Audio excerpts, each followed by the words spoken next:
NHL 2016-2017 플레이오프 1라운드가 모두 마무리됐습니다.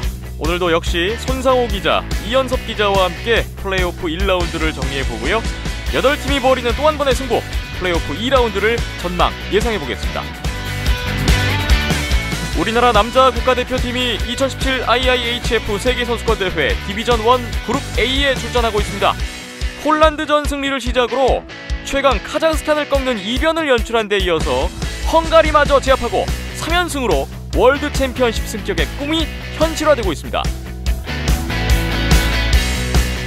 국내 최초, 국내 유일의 아이스하키 팟캐스트 비하인더넷 93회 시작합니다.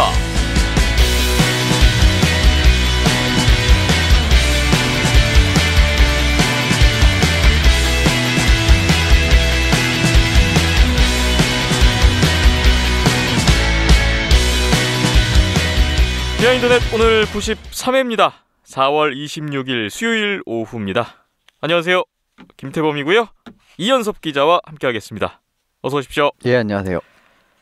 한 명이 비었습니다, 오늘. 예, 출장을 가셨다고 들었는데. 네, 박힘찬 PD가 지금 지방 출장 관계로 오늘 93회 녹음에는 함께하지 못했고요.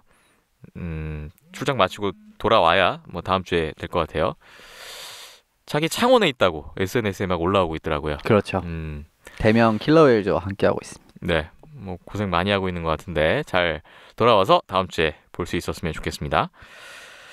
오늘 이연숙 기자님과 함께 둘이서 진행을 해보겠습니다. 여러분의 댓글 먼저 보고 가죠.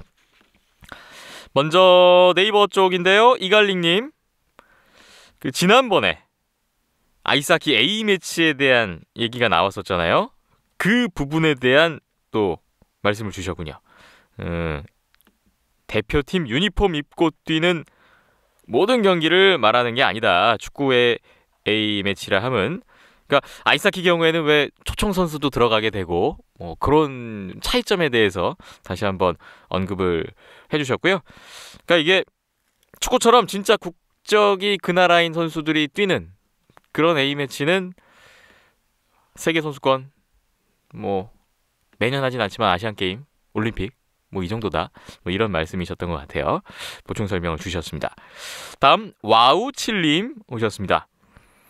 한 골차나 두 골차 날 때 흔히 엠티넷 플레이 하는데 강한 팀이 따로 있을까요? 보고 있다 보면 저걸 왜 하지? 어차피 먹힐 건데, 그런 생각 드신다고. 넣는 팀이 드문 것 같다, 의견을 부탁드려요 하셨고요. 여기에 모이안님이 또 보충 설명을 주셨네요. 보통 파워플레이 잘하는 팀이 강하지 않을까 생각하신다고.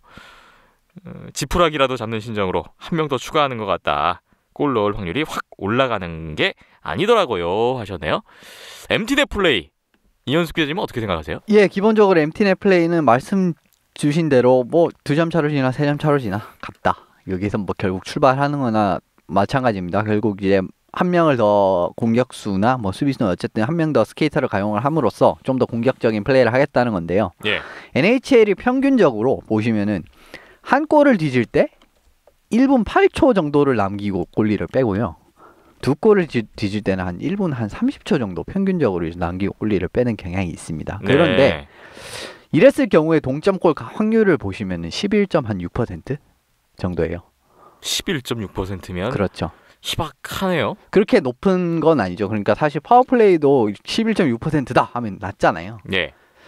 그런 식으로 보시면은 그래도 11.6% 동점 기회가 있기 때문에 그걸 보고 가는 거고요. 그런데 만약에 NHL 골리에서 여기서 골리를 1분만 더 빨리 뺀다 라고 했을 때 동점 확률이 얼마나 올라가시는지 알고 계십니까?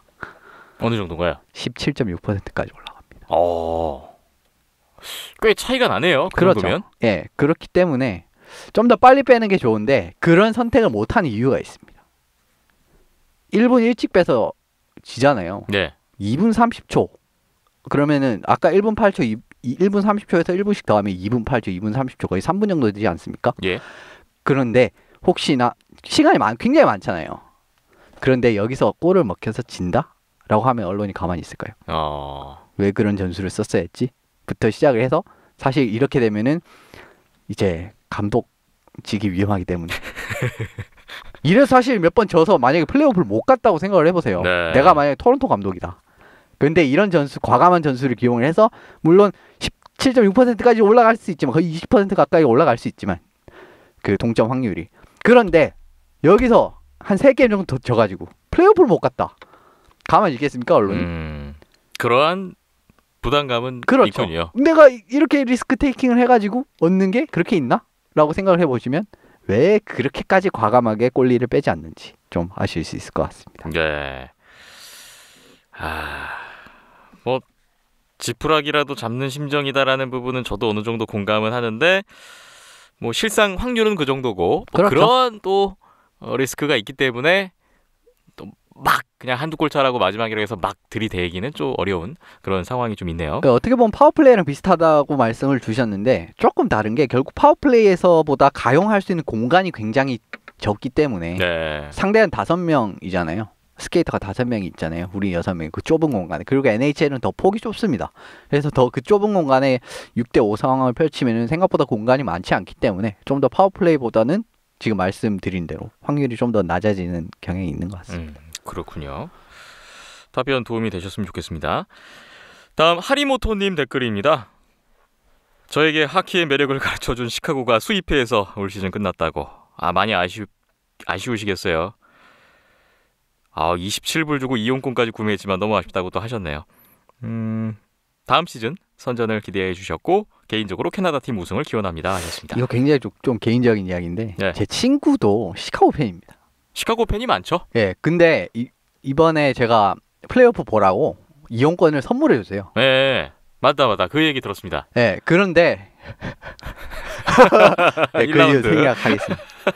예, 그래서 제가 욕 좀 먹었습니다. 네가 그걸 아마 안 샀어도 예, 그런 식으로. 예. 괜히 그 타이밍에. 그걸 살 때도 그게 있는데 네. 좋아하는 팀을 물어보더라고요. 그래서 그걸 블랙호크스를 찍었거든요. 친구한테 네. 보낸 거라서.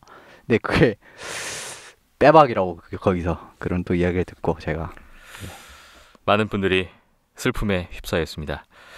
여기에 또 CHLDBWLS님이 역시 시카고 팬이신데 기대했지만 다른 스포츠보다 아이스하키가 변수가 많네요. 수입회 의외였다고 다음 시즌 기대하신다고 하셨습니다. 하리모토님이 질문을 하나 주셨는데요. 가끔 스웨덴 출장을 가신대요. 그래서 스웨덴 쪽 뭐 리그 얘기를 좀 꺼내주셨어요. NHL보다는 못하지만 그래도 꽤 볼만하다면서 바이어들이 좀 추천을 하시나 봐요. 그리고 유럽에서는 러시아 다음 가는 리그더라고요 하시면서 유럽에서 정식 프로리그는 어느 나라가 있고 스웨덴 리그의 수준은 어떠한가요 하셨네요. 너무 많고 사실 너무 많습니다. 유럽에 있는 리그들. 그래서 좀 대표적인 리그만 몇 개 말씀드리면 네. 단연 KHL을 거의 뭐 최상위급이라고 놓을 수 있고 그 밑에가 SHL 스위디시 하키 리그 이제 스웨덴 리그도 거의 뭐 KHL 좀 밑이라고 볼 수 있습니다. 거의 뭐 예. 바로 밑이라고 볼 수 있고 그다음 핀란드 리가가 있습니다. 이제 핀란드 리그가 있는데 거의 뭐 스웨덴을 비슷하거나 조금 아래로 두는 경향이 있고요. 그다음에 또 강한 리그가 스위스 리그가 굉장히 강합니다. 예. 그 리그 A, NLA라고 불리는 스위스 리그도 굉장히 뛰어나고 그리고 독일의 DEL 또 대표적인 리그라고 할 수 있습니다. 도이치 하키 리가였던 거 아무튼 그랬던 것 같은데 예. DEL도 굉장히 높은 리그라고 할 수가 있고 그리고 뭐 오스트리아의 그 밑에는 뭐 오스트리아의 EBL도 있을 거고 뭐 예 대표적으로 뭐 그 정도가 이제 굉장히 좀 메이저한 쪽이라고 볼 수 있을 것 같아요. 근데 EBL 같은 거는 경우에는 제가 알기로 3개국의 연합으로 알고 있고 사실 KHL도 굉장히 많은 나라가 연합이 돼 있는 그렇죠. 리그라고 할 수가 있습니다. 그런 식으로 보시면 될 것 같고 근데 SHL과 리가 뭐 DEL 이런 데는 이제 단일 국가 리그인데 어쨌든 대부분 그 정도가 예 좀 체코도 이제 빼놓을 수가 없죠. 예. 엑스트라 리가 이번에 뭐 챔피언스 하키 리그에서도 굉장히 좋은 성적을 남긴 팀을 배출하기도 했고 어쨌든 뭐 그 정도 하키 강국들의 리그는 다 어느 정도 수준은 이상이다라고 보시면 될 것 같습니다. 그래서 혹시나 이제 뭐 옌셰핑 쪽을 말씀을 주셨는데 그쪽에 이제 HV71이라는 굉장히 강한 팀이 있습니다. SHL에 소속이 된 리그인데 네. 매년 플레이오프에 들어가고요. 근데 최근 10년간의 전적을 찾아보니까 정규리그 우승 3번, 플레이오프 우승 2번, 한 게 있더라고요. 근데 그게 다 2000년대 이제 중반 이야기라 조금 이제 지난 이야기인데 올해는 또 정규리그 2위에 플레이오프 파이널까지 진출을 하면서 올해는 또 어떻게 보면은 좀 좋은 결과까지 생각해 볼 수 있는 단계인 것 같습니다. 그리고 뭐 혹시나 이제 가서 보실 일이 있으면은 SL7 엄청 재밌습니다. 가서 꼭 보시면은. 지금 말씀 들어보니까 유럽의 주요 리그들을 말씀 주셨는데 네. SHL 스웨덴 리그 수준이 아주 높네요. 굉장히 높아요. 네. 여기서 이제 근데 이제 보시면은 NHL 스카우트들 같은 경우에는 항상 이 정도 리그에는 배치가 돼 있습니다. 그래서 드래프트가 됐는데 NHL 드래프트가 됐는데 당장은 뭐 쓰지 못한 선수들 이런 선수들은 그리고 그런 선수들 보시면은 막 18살인데 SHL 뛰고 있는 선수들이 있어요. 예. 막 그런 선수들이 이제 어떻게 보면 이제 앞으로 NHL 뛸 유망주라고도 볼 수가 있거든요. 뭐 그런 것도 있고 하면은 예, SHL 얼마나 강한 리그인지도 알 수가 있을 것 같습니다. 그렇군요. 그리고 최근에 좀 스웨덴 리그에서 좀 뛰던 선수들이 좀 중고 신인이라고 하죠. 이제 뭐 한 30살쯤 넘은 선수 그런 선수들이 생각보다 괜찮은 모습을 많이 보이는 것 같아서 예, 좀 더 평가를 높게 쳐줘도 지금은 될 것 같네요. 네, 스웨덴 출장 가시면 꼭 보시면 또 좋은 기회가 될 것 같습니다. 다음 댓글 보겠습니다. 문백님이 오셨군요. 이번 시즌 트로피 최종 후보가 결정되는 것 같습니다. 셀케 트로피 수비력이 뛰어난 공격수에게 주는 상이라고 그런 공격수를 투웨이 포워드라고 들었습니다. 이 투웨이 포워드를 평가하는 기준이나 지표가 될 만한 기록이 어떤 게 있는지 알려주시면 감사하겠습니다 하셨습니다. 사실 투웨이 포워드 같은 경우에 정말 좀 측정하기가 어렵긴 어려워요. 왜냐하면은 이게 여러 가지 스탯이 있는데 좀 이게 좀 주관적인 요소가 작용을 할 수 있는 스탯이 한두 개 끼어 있어서 그렇긴 한데요. 네. 일단 경기를 보시는 게 제일 중요할 것 같고 투웨이 포워드 제일 대표적인 선수는 지금 패트리스 벨제롱 선수라든지 파트리스 벨제롱 그 보스턴 브루인스의 센터 그리고 뭐 라이언 캐슬러 애너하임의 라이언 캐슬러 선수 같은 경우도 굉장히 뛰어나고 그 다음에 체킹 라인 센터 중에 뭐 보스턴 같은 경우에 도미닉 무어 같은 선수가 대표적이고 그 다음에 또 애너하임 이야기인데 앙투안 베르메트 선수 뭐 이런 선수들 여러 가지 선수 굉장히 많아요. 예. 내슈빌의 마이크 피셔 뭐 여러 가지 선수들이 있는데 대부분 스탯을 보시면은 일단은 센터들이 많아요. 어쩔 수가 없어요. 그거는 이제 페이스오프라는 게 가장 이제 또 알기가 쉽고 좀 이 부분도 어느 정도 반영이 되기 때문에 그런데요. 센터 같은 경우 그러니까 센터 기준으로 말씀드리면 일단 페이스오프가 높아야 되고 기브어웨이, 테이크어웨이 이 부분을 좀 해서 테이크어웨이 부분 스탯을 보시는 것도 어느 정도 굉장히 도움이 될 것이라고 생각을 하고요. 예. 또 샬케가 어느 정도는 숏핸디 타임 같은 경우에도 조금은 아마 지표에 들어갈 겁니다. 아무리 수비력 좋은 선수들이 숏핸드에 많이 나오기 때문인데요. 예. 뭐 그렇게 생각하시면 될 것 같고. 근데 어쨌든 간에 공격적인 뭐랄까? 그 포인트가 어느 정도는 샬케에도 조금은 받쳐줘야 이걸 탈 수가 있다라는 포인트 점입니다. 예. 왜냐하면은 진짜 수비적으로 뛰어난 선수들이 진짜 많아요 NHL에. 근데 이 부분 이 선수들이 언급도 못 되는 이유는 결국은 이제 지금 언급 뭐 이번에 발표된 선수들보다 결국은 이제 포인트나 이런 부분이 많이 좀 떨어지기 때문이에요. 예. 결국은 뭐 그런 부분도 알게 모르게는 들어갑니다. 예, 그래도 뭐 수비적인 기여 같은 경우에는 아까 말씀드린 뭐 테이크어웨이 그 다음에 페이스오프 숏핸디드 타임 뭐 이런 부분 좀 살펴보시면 오 이런 선수가 굉장히 투웨이 포워드에 있구나. 그러니까 결국 투웨이가 공격도 되고 수비도 돼야 투웨이인 겁니다. 예, 디펜시브 포워드예요. 네. 결국 수비만 잘하면 그런 식으로 생각을 하시면 될 것 같고 그리고 파베다슉 선수도 옛날이 되네요 벌써. 이제 굉장히 뛰어났던 투웨이 포워드 항상 샬케 트로피의 후보에 올랐었던 선수이기 때문에 예. 혹시나 뭐 이 선수 지금 같은 경우 KHL에 있지만 뭐 영상 같은 거 찾아보시면 굉장히 많거든요. 보시면 이럴 정도 돼야 특급 투웨이 포워드구나 라는 생각을 하실 수 있을 것 같습니다. 네. 투웨이 포워드 어떤 걸 보고 좀 평가를 해야 되는지 좀 잘 설명을 해주셨네요. 다음 댓글들 보겠는데요. 세계 선수권 대회 우리나라 남자 국가대표팀 선전에 대한 많은 반응들이 왔습니다. 지금 이따가 저희도 자세하게 얘기하겠지만 어마어마한 성과를 내고 있어요. 그렇죠. 이럴 수가 싶을 정도로 대단한 성과를 내고 있는데 거기에 대해서 또 많은 반응들이 왔습니다. 몬트리올 알로에츠님, 폴란드전 이긴 거에 일단 감격을 하셨어요. 뭐 강등을 걱정했었는데 엄청났다. 그리고 한 말씀 덧붙이셨네요. 캐네디언스 몬트리올 떨어졌죠? 네, 몬트리올 알로에츠님 또 많이 아쉬우실 것 같습니다. 3연패입니다. 또 위로를 드립니다. 그리고 쇼온초이님은 카자흐스탄전 보면서 또 흥분이 실시간으로. 느껴지네요. 네. 네, 실시간으로 쭉쭉 달아주셨어요. 대한민국 국대경기 역사상 최고의 경기라고 생각합니다. 제가 여기 글을 써서 행운이 따랐나요? 플란트가 또 동점골 넣고 아주 실시간의 그 흥분감을 전해주셨어요. 그 기운을 저한테 좀 주십시오. 저는 요즘 뭐 말만 하면 거꾸로 와가지고. 오타와가 잘할 수 있도록 기운을 좀 주셨으면 좋겠어요.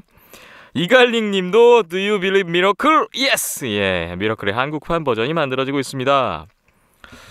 라던스키와 테스트위드가 없음에도 대표팀이 미쳐 날뛰는 중이라고 하셨어요.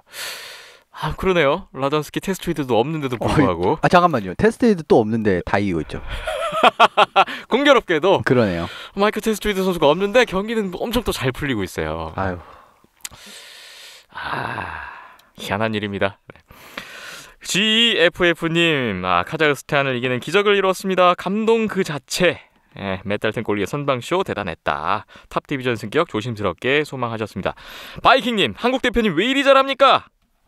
야, 꿈의 챔피언 디비전 하셨고, NHL 얘기도 잠깐 해주셨네요. 립스 토론토 다음 시즌을 계약한다고 하셨어요. 그리고 몬트리올 알로에츠님, 역시 그 헝가리전 보시고 쓰신 것 같은데 이런 말도 안 되는 일이 항상 2부 3부급이라고 믿었는데 1부 가면 내년에 휴가 내고 덴마크 가시겠대요. 감동이라고. 한 판만 더 잘해주길 대한민국 하셨습니다. 쇼온초이님, 우리 선수들 체력 방전된 게 보이던데요. 그래도 안 풀리는 경기 꾸역꾸역 이겨내야 강팀이죠. 탑디비전이 코앞에 있네요. 끝까지 화이팅입니다 하셨습니다.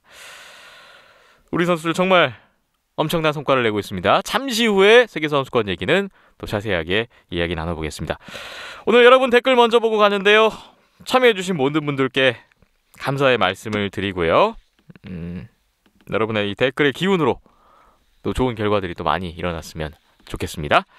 잠시 후에 비하인드넷 93회 본격적인 얘기로 들어가 보겠습니다.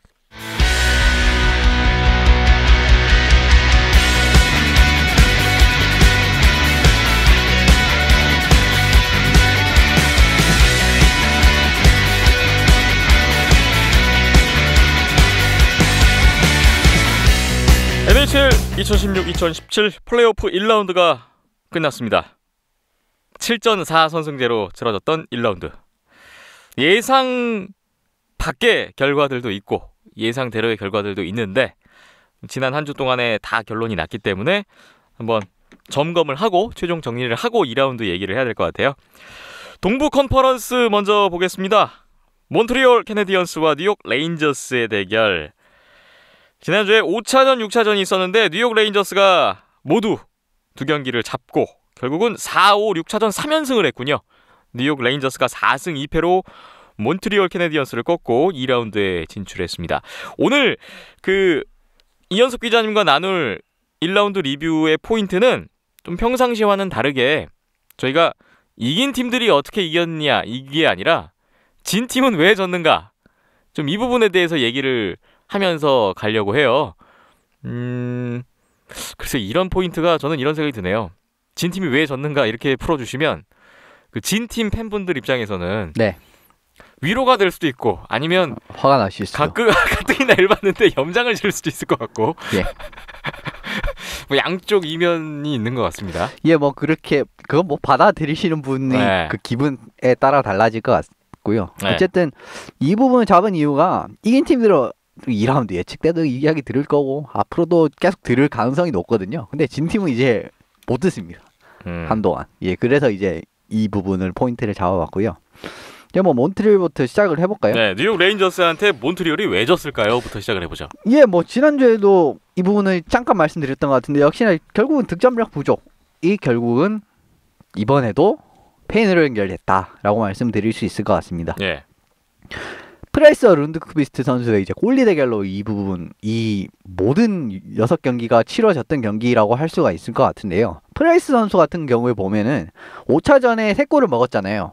그런데 33개의 퍽을 막아냈기 때문에 또 이런 부분은 그렇게 또 못한 건 아닙니다. 네. 그리고 6차전 같은 경우에는 한 골은 3골을 먹었지만 한 골은 엠티넷이라서 포함이 되지 않아요. 사실상 2실점이라고 볼 수가 있는데 이렇게 분전을 했는데도 불구하고 몬트리올은 이제 뭐 2경기에 3골 근데 6골 실점을 하면서 뭐 결국은 득점을 제대로 못한 게 결국은 페인이었습니다. 예. 뭐 시리즈 전에도 말씀드렸듯이 1라인의 득점력은 역시나 준수했고 뭐 앞선 4경기 중에서 이긴 경기에서는 굉장히 이제 좋은 모습을 보여서 이긴 경기도 있었어요. 근데 결국 1라인이 모든 걸 해줄 수가 없거든요. 1라인이 결국 뛰어봤자 19분, 20분입니다. 네. 결국 나머지 3분의 2 정도의 시간은 다른 선수들이 소화를 하면서 해야 되는데 결국은 이제 뭐 이것도 안 됐고 마지막 6차전에 앤드류 쇼 같은 또 이런 선수가 결국 한 골 넣는 게 필요한데 이런 선수까지 빠지면서 뭐 아무것도 할 수가 없었고요. 1라인의 득점력이 또 말씀을 드리는데 준수해요. 그리고 NHL 기준으로 봐도 좀 좋은 편이기도 하고 네. 근데 뉴욕 레인저스 같은 경우에는 굉장히 특급 셧다운 수비진을 가지고 있는 팀이에요. 결국 이걸 결국은 5, 6차전에서 이 문제를 해결하지 못하면서 결국 몬트리올은 3연패로 탈락을 하게 됐습니다. 이현숙 기자님의 예상대로 뉴욕 레인저스가 이겼고요. 애틀랜틱 1위 팀인 몬트리올이 1라운드에서 탈락됐습니다. 다음 오타와 세나터스와 보스턴 브루인스의 시리즈였는데 6차전까지 갔어요. 여기도 그 보스턴이 5차전 오타와 적지에서 2차 연장 끝에 승리를 하면서 보스턴은 홈으로 넘어가면서 분위기를 잡나 했는데 6차전에 또 연장에서 오타와가 이겼죠. 4승 2패로 오타와가 보스턴을 누르고 2라운드에 진출했습니다. 보스턴 얘기를 해야 되는데 예. 의기양양하게 얘기해 주시죠. 예. 보스턴 이야기를 드릴 건데 결국 부상 상황이 발목을 잡았다. 결국은 이걸 극복을 못했다라고 할 수 있을 것 같습니다. 사실 시리즈 내내 전반적인 경기의 흐름을 봤을 때는 보스턴이 오타와에게 굉장히 고전을 했어요. 막 경기 내부에서 뭐 분위기가 왔다 갔다는 했지만 전반적으로 오타와가 좀 더 나은 경기를 했었고요.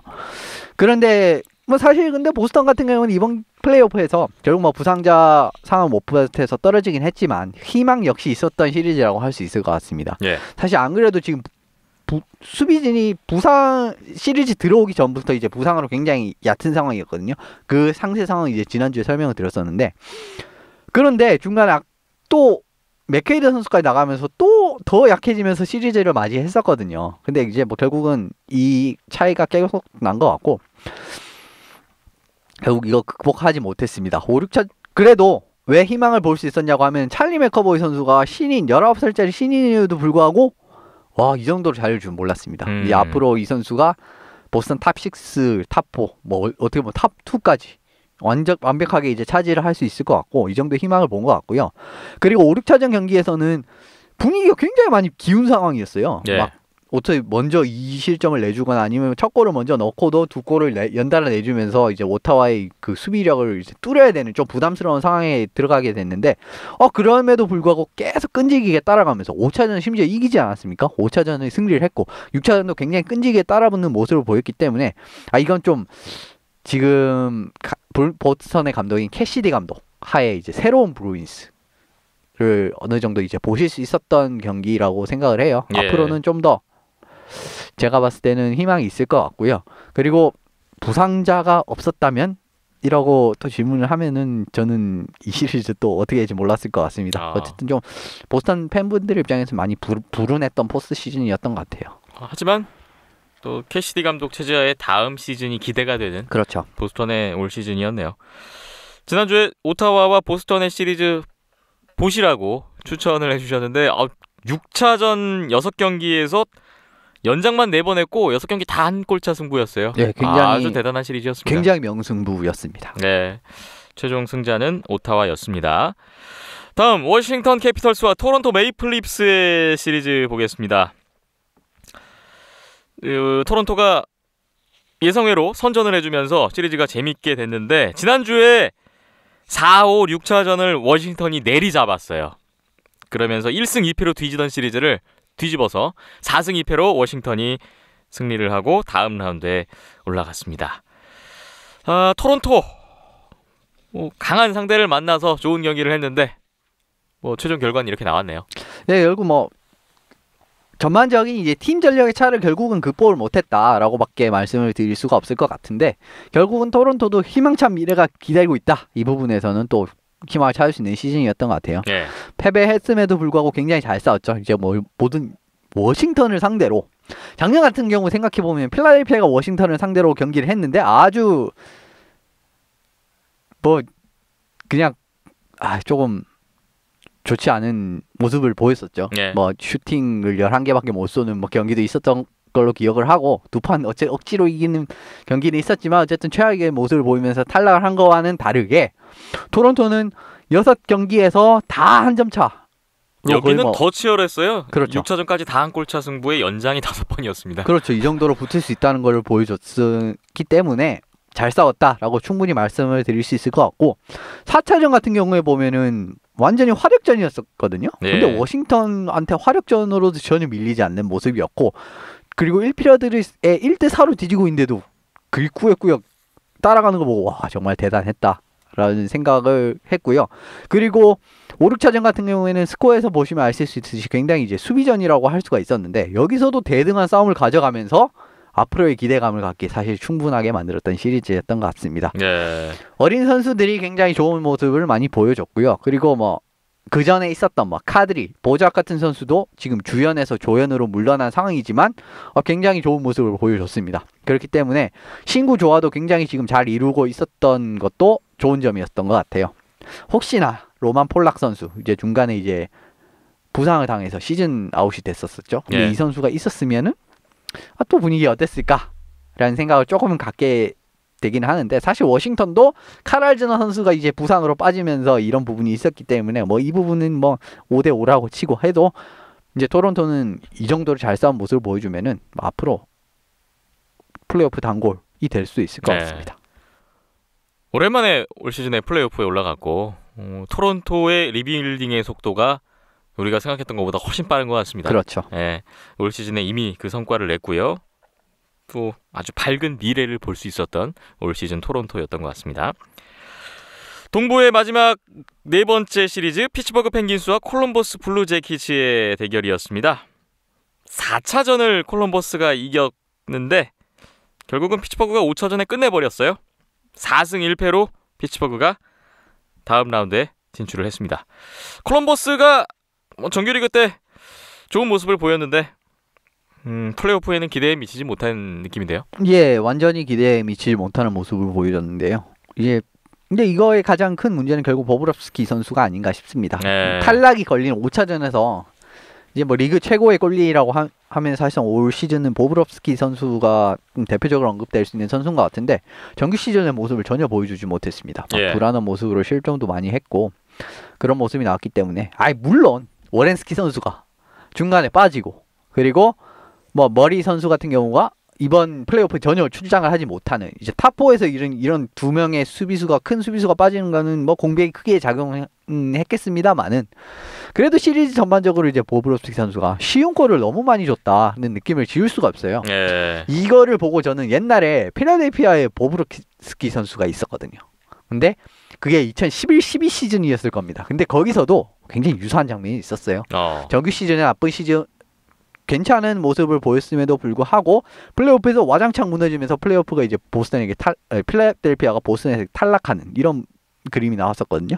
그거랑 결국 비슷한 느낌이었고, 그리고 또 5차전에 더 이제 콜럼버스 입장에서 안 좋은 소식이 뭐였냐면은, 주장인 닉 폴리노 선수가 연습 중에 부상을 당해가지고 경기를 뛰질 못했습니다. 예. 이 부분도 지금 한 골이 부족한, 이제 공격이 3차전부터 풀리기 시작했거든요. 근데 또 이런 폴리노 선수가 빠지면서 결국 또 다시 공격이 제대로 이루어지지 못했고, 결국 이제 이것 역시 탈락이 걸린 경기에서 승부에는 마이너스로 작용을 했던 것 같습니다. 4승 1패 피츠버그의 어떻게 보면 좀 쉬운 승리로 끝났던 시리즈였습니다. 다음으로 서부 컨퍼런스 보겠습니다. 시카고 블랙호크스와 내셔빌 프레데터스의 대결. 센트럴 1위와 와일드카드 2위의 대결. 1번 시드와 8번 시드의 대결이었는데 정말 예상 밖의 충격적인 결과가 나왔죠. 내셔빌이 4연승 수입을 했어요. 시카고가 뭐가 문제였을까요? 예, 제가 듣기로는 이게 NHL 역사상 처음으로 8번 시드가 1번 시드를 수입한 것으로 알고 있거든요. 수입! 네. 수입은 최초의 일이군요. 네, 8번 시드가 1번 시드한테. 네, 그 정도로 이야. 어떻게 보면은 생각할 수가 없는 결과가 나왔고 결국 시카고는 이번 4차 4경기에서 완패를 했습니다. 그야말로 완패였어요. 이거는 뭐 변명의 여지가 없는 완패고 네. 내슈빌을 이 경기를 다 보신 분들은 아시겠지만 내슈빌이 라인 커버가 이렇게 유기적으로 할 줄은 전 생각을 못했습니다. 완전히 이제 누가 이제 막으로 들어가면 여기는 완벽하게 다른 선수가 들어가서 그 자리를 메꾸고 그런 라인 로테이션의 라인 커버가 완벽했기 때문에 시카고는 이걸 전혀 뚫어내지 못했고요. 사실 아르테임 아니시모프 선수가 시즌 말에 부상을 당하면서 이제 조금 뭐 불안했지만 플레이오프에 돌아와가지고 제가 생각했을 땐 케인 파나리 아니시모프 이 라인이 좀 터지면서 결국은 좀 더 시카고가 좀 좋은 모습을 보이지 않을까라고 생각을 했는데 예. 그리고 4차전에서도 마지막 파워플레이 전까지 케인 파나리 선수는 포인트를 기록을 하지 못했어요.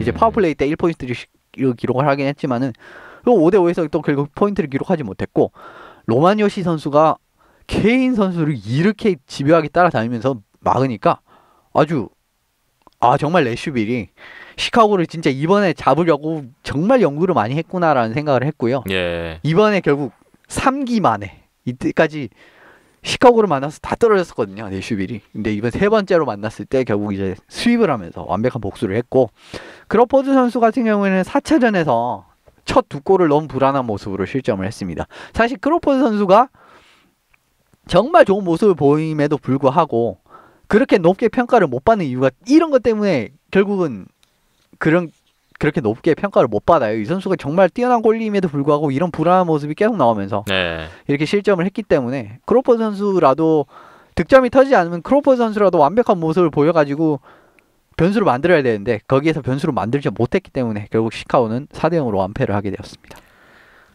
뭐 공수 양쪽에서 모두 실망스러운 시카고의 결과였고요. NHL 최초의 일이 발생하고 말았습니다. 다음 미네소타 와일드와 세인트루이스 블루스의 대결. 4차전을 미네소타가 잡고 올라가는가 싶었지만 5차전에서 세인트루이스가 연장에서 끝냈네요. 5차전 승리를 거두면서 세인트루이스가 4승 1패로 5경기 만에 미네소타를 따돌렸습니다. 부드러 매직은 또 여기까지군요. 예, 부드러 매직이라고밖에 이제 설명을 드릴 수가 없었고 이게 정말 좀 제가 이거 4차전 전에 굉장히 재밌는 테이스를 봤는데 지금 3대0으로 지고 있기 때문에 미네소타가 이길 확률은 4연승밖에 없지 않았습니까? 예. 그런데 어떤 사람이 또 거기에 트윗을 달아놨더라고요. 무조건 7차전에선 지기 때문에 세인트루이스가 올라갈 수밖에 없다 라고 3승 3패를 해도 네, 올라갈 수밖에 없다 라고 뭐 이렇게 재밌는 걸 달아놨었는데 사실 네. 진짜 부드러 매직이라고밖에 설명할 수가 없어요. 왜 졌는지 저는 아직도 모르겠습니다. 여기 보면은 4차전을 굉장히 2대0으로 잡아내면서 좋은 수비력의 좋은 모습을 보면서 희망을 좀 찾나 했거든요. 예. 근데 홈에서도 정말 어려운 연기를 하면서 무너졌습니다. 근데 미네소타가 이 5경기 동안 평균 36.4개의 슈팅을 세인트루이스 네트로 보냈거든요. 많이 했어요. 근데 8골밖에 나지 않았어요. 한 경기에 거의 35개 가까운 36개, 7개에 가까운 슈팅을 했는데도 8골밖에 뽑아내지 않았다. 그러면서 이제 결국 이건 공격에서 완전히 정체된 모습을 보였다라고밖에 설명을 드릴 수가 없거든요. 예. 여기도 그렇고 두 분이 이건 정말 잘했습니다. 뭐 5차전에서 4실점을 하긴 했는데요. 시리즈 평균 실점 따져보면 1.86이에요. 이 정도로 잘했음에도 불구하고 패배를 한 거는 결국 이제 공격이 제 역할을 못했다라고밖에 설명을 할 수가 없었어요. 예. 혹시나 작년에 이 브라이언 엘리엇 선수가 있을 때 세인트루이스를 만난 게 아니라 왜 하필이면 제이크 앨런일 때 세인트루이스를 만나가지고 이 고생을 하는지 결국은 뚫어지지 못하면서 미네소타가 탈락을 하게 됐습니다. 정규리그 때는 참 좋은데 플레이오프에서만 가면 아쉬워지는 부드로 감독의 그 플레이오프 악연이 올 시즌에도 또 그렇게 마무리가 되고 말았습니다. 좀 워싱턴이 예전에 몬트리올한테 졌을 때 이런 좀 양상의 느낌을 좀 받긴 받았습니다. 어쨌든 네.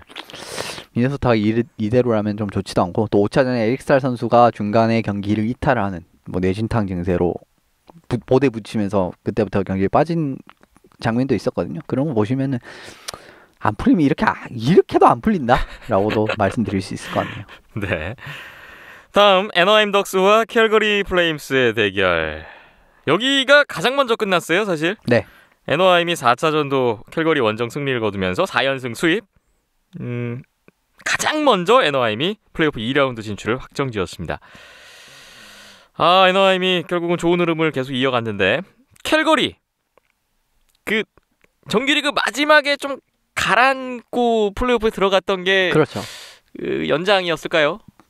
이번에 결국 실패로 끝났네요.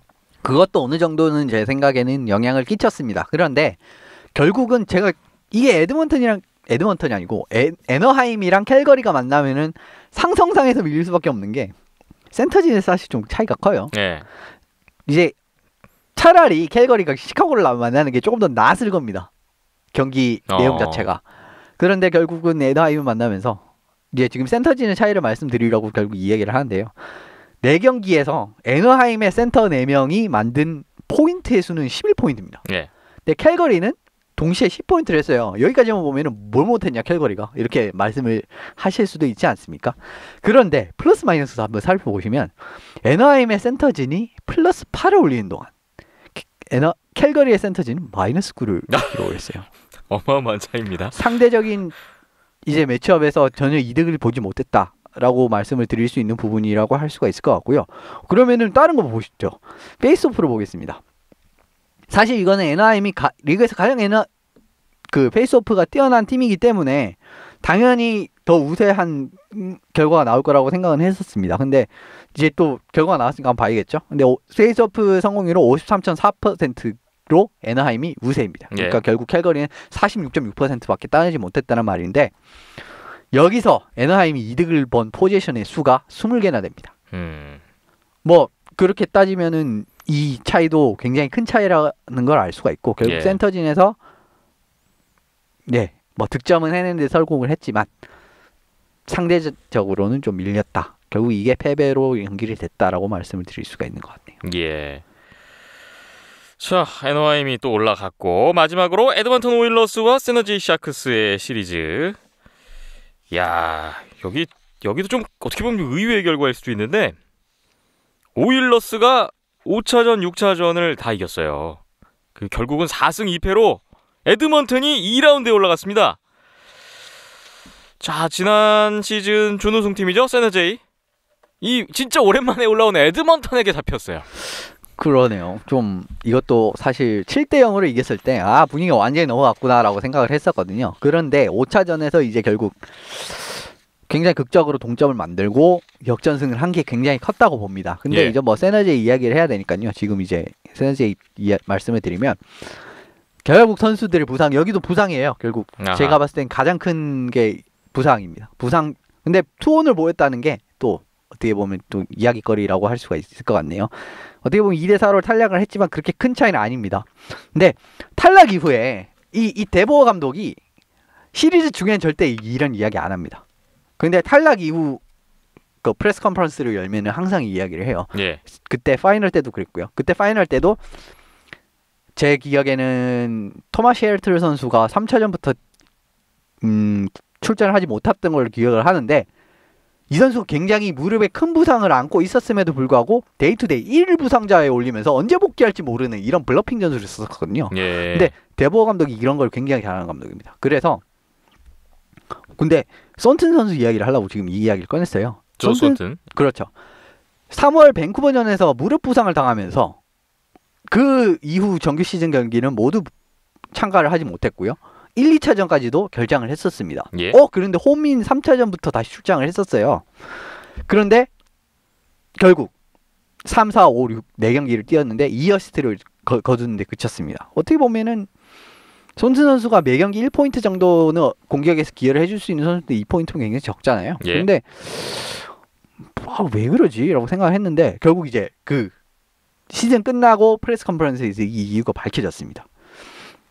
손튼 선수가 무릎 내측 곁인대와 전방 10트레인드가 찢어지는데도 불구하고 4경기를 뛰었다는 거예요. 이런 상황에서도 뛸 수 있다는 게 정말 어떻게 보면 대단한 투혼을 펼친 거죠. 적지 않은 나이인데도 불구하고. 예. 어떻게 보면 몸 상태를 보시면은 이번 상태로 2어시스트를 한 개 더 이상할 정도로 근데 보면 부상 투혼으로 정말 최선을 다한 시리즈라고 한 것 같습니다. 그리고 손튼 선수가 이제 점점 나이가 많아지고 있어요. 내년이면 이제 37 그러니까 만으로 37이니까 우리 나이로 뭐 38, 9 되겠죠. 예. 그런데 이 선수가 진짜 컵에 대한 열망이 얼마나 큰지 알 수 있었던 장면인 것 같고요. 결국 이제 손튼 선수의 이 부상이 뭐 어떻게 보면 탈락이라는 결과까지도 낳게 된 이유인 것 같기도 합니다. 그런 부상 악재가 세너제이로서는 또 크게 안 좋은 쪽으로 작용을 했군요. 그렇죠. 커처 선수 같은 경우에도 이제 내슈빌전에서 퍽을 맞으면서 이가 거의 나가는 부상을 입었거든요. 예. 뭐 커처 선수도 그런 상황이 정상적인 상황이 아니었기 때문에 그것도 역시나 어느 정도 영향을 줬을 거고요. 어쨌든 뭐 세너제 입장에서는 올해 브렌트번 선수가 진짜 완전히 엄청난 하락을 하면서 또 서부의 초강호로 거듭나나 했는데 결국 올해는 1라운드에서 짐을 싸게 되었습니다. 그렇습니다. 1라운드를 통해서 8팀이 떨어지고 8팀이 올라갔습니다. 1라운드 여기까지 정리하고요. 잠시 후에 손상호 기자와 함께 플레이오프 2라운드 전망 예측의 시간을 가져보겠습니다.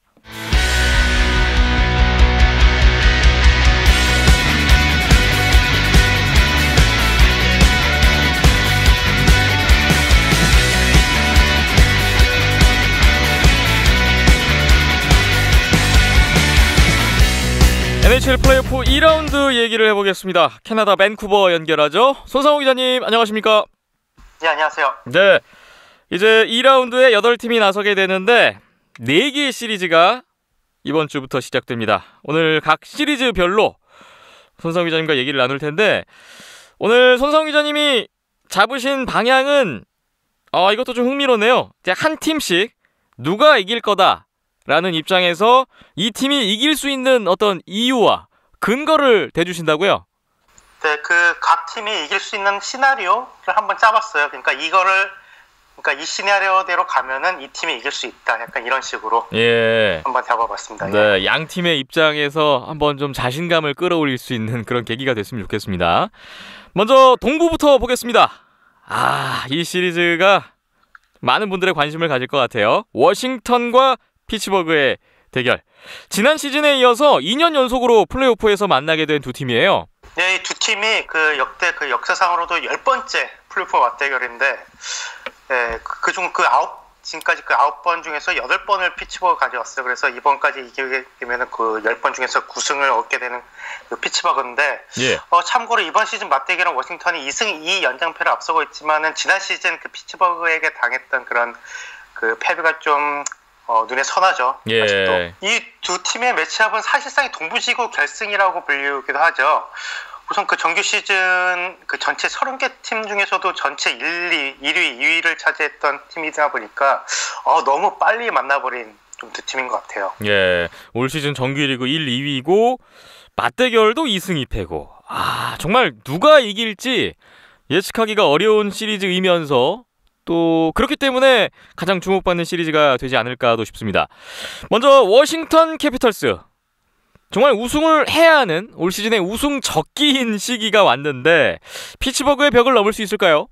워싱턴은 1라운드 토론토랑 만나면서 예상 외로 좀 약간 고전했잖아요. 그래서 약간 우승으로 향하기 위한 좀 예방주사를 좀 잘 맞아둔 게 아닌가 싶어요. 또 게다가 토론토의 팀 색깔이 좀 봤을 때 피츠버그하고 좀 많이 닮았다는 생각이 들었어요. 왜냐하면은 스피드가 아주 좋고 공격력도 좋고 또 수비수가 좀 약간 수비진들 좀 떨어지는 대신 공격수들이 이렇게 수비 커버를 적극적으로 하는 스타일인데 그래서 피츠버그 약간 좀 피츠버그 좀 다운그레이드 버전 토론토를 만나면서 좀 어느 정도 피츠버그를 이제 만나기 위한 좀 연습을 했던 것 같고 또 게다가 지난 시즌 피츠버그를 상대했던 경험도 있잖아요.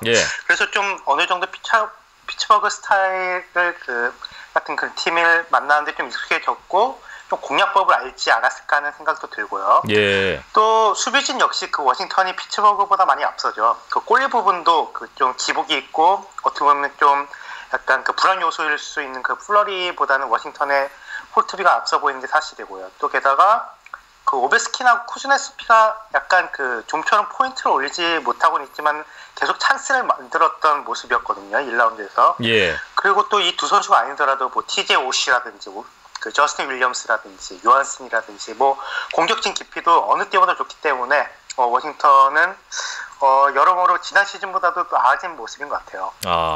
워싱턴에 대한 긍정적인 부분 얘기를 풀어주셨고요.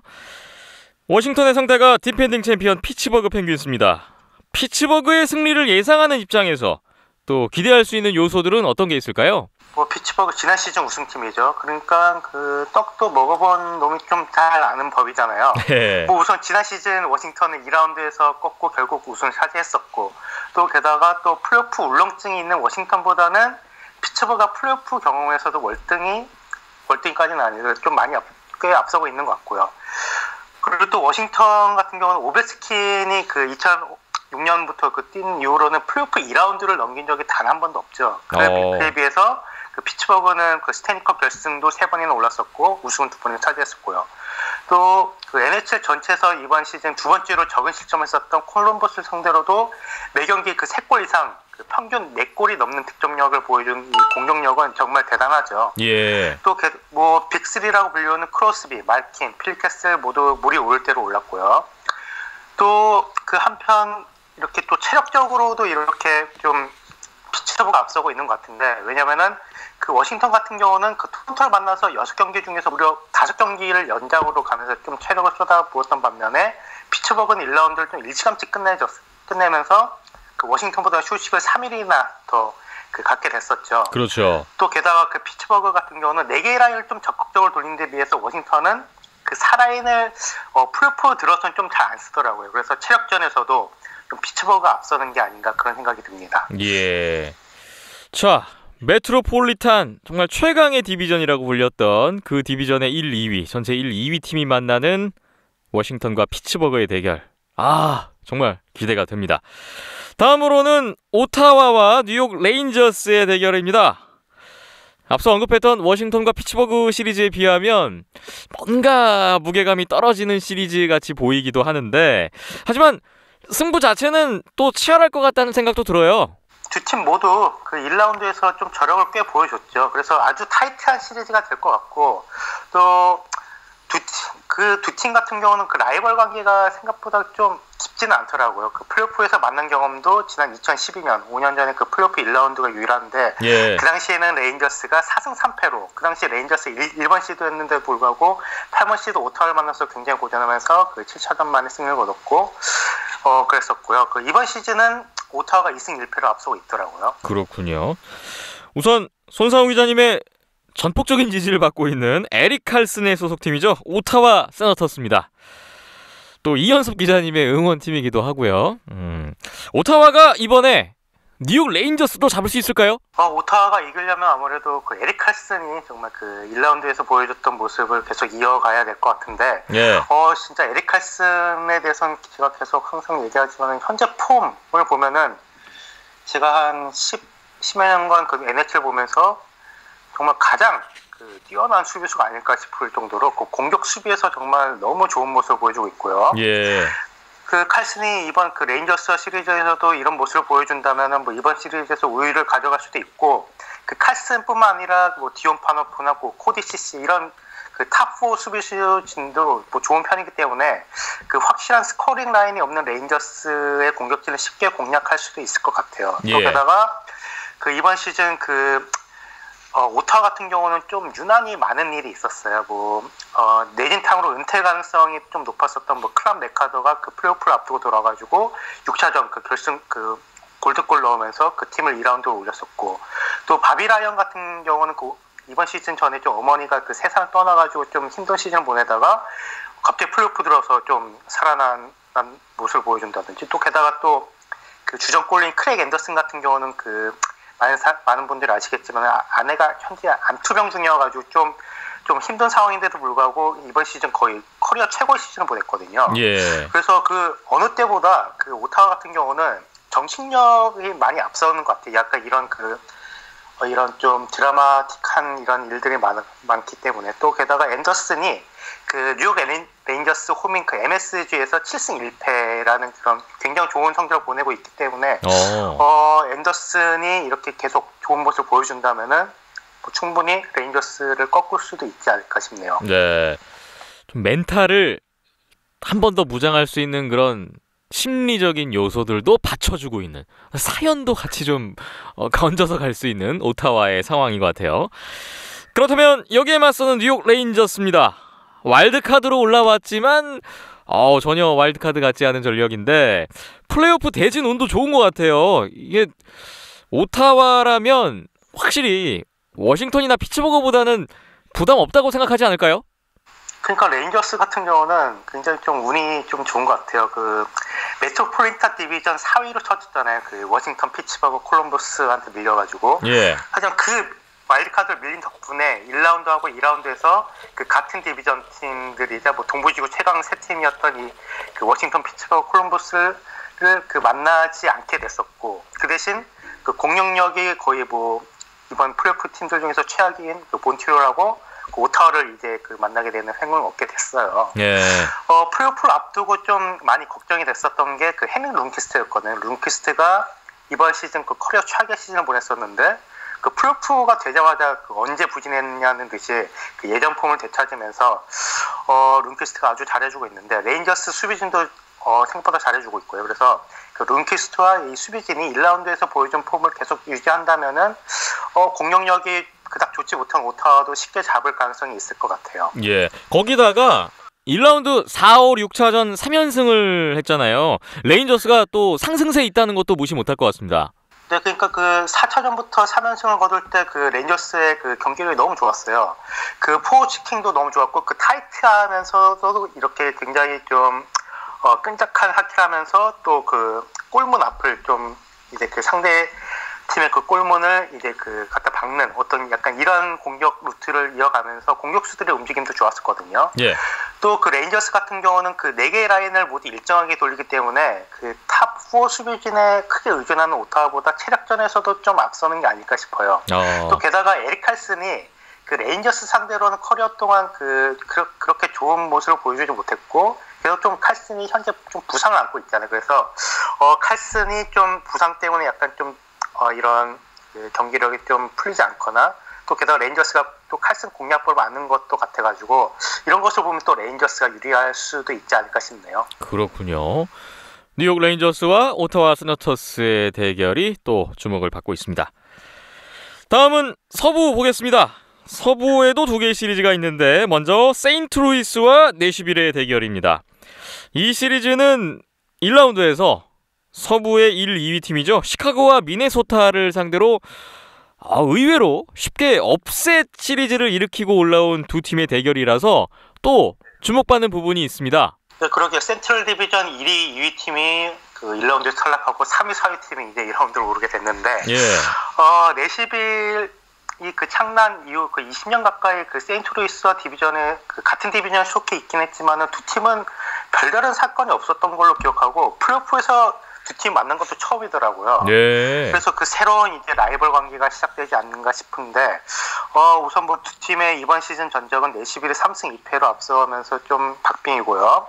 그 참고로 참고할 점은 내시빌이 창단 이후 거의 20년 동안 단 한 번도 2라운드 이상 오른 적이 없는데 그 많은 전문가들과 팬들에 따르면 좀 내시빌이 좀 앞서는 시리즈가 아닌가 이렇게 예상이 되기도 합니다. 내시빌로서는 창단 후 최고의 성적을 올릴 수 있는 기회가 왔군요. 먼저 미네소타를 꺾고 올라온 세인트루이스 블루스입니다. 세인트루이스가 내시빌보다 앞서는 부분이 있을 것 같은데요. 어떤 게 있을까요? 그러니까 우선 이번 세인트루이스와 내시빌의 시리즈는 그 이번 플레이오프에서 가장 뜨거운 그 핫한 두 명의 골리가 만난 것 같은데 우선 그 세인트루이스 골리 제이크 알렌은 이번 시즌 중반까지만 해도 크게 부진하다가 후반기에 완전히 그 좀 반전을 일으키더니 그 화끈한 공격력에 미네소타를 상대로 그 5경기에서 단 그 80점만을 이렇게 내주면서 그 업셋의 1등 공신이 됐었죠. 네. 그리고 또 세인트루이스의 그 장점은 그 수비진이죠. 또 그 수비진이 튼튼한 만큼 일라인의 공격력이 좀 크게 의존하는 내시빌의 그 일라인을 좀 잘 막으면은 뭐 수월하게 시리즈를 끌고 갈 수도 있을 것 같아요. 예. 또 게다가 그 블라디미르 타르센코를 필두로 해가지고 뭐 투웨이 포워드인 뭐 제이든 슈왈츠, 알렉산더 스틴 있는 세인트루이스의 공격진이 깊이도 좋고 또 K7에서 그 시즌 막판에 컴백했었던 그 블라디미르 소포카나 뭐 부상에서 컴백한 폴 스테스니 등이 돌아온 그 센터진도 그 내시블보다는 좀 깊이에서 좀 한 수 일하고 할 수 있을 것 같아요. 예. 또한 그 공격 수비진의 그 피지컬 면에서 그 세인트루이스가 미네소타를 좀 압도했었거든요, 1라운드에서. 근데 내시빌 역시 그 미네소타보다 그 세인트루이스가 그 1라운드에서 만난 미네소타보다도 체격에서 좀 밀리는 팀이에요, 내시빌은. 네. 그래서 그 세인트루이스가 계속해서 이런 피지컬, 좀 체격을 앞세운다면은 내시빌이 꽤 고전할 가능성도 있을 것 같아요. 예상을 깨고 미네소타를 이기고 올라온 세인트루이스가 이번에도 결과를 낼 수 있을지 주목이 됩니다. 다음 내시빌 프레데터스인데요. 시카고를 무려 4연승 수입으로 2라운드에 올라왔습니다.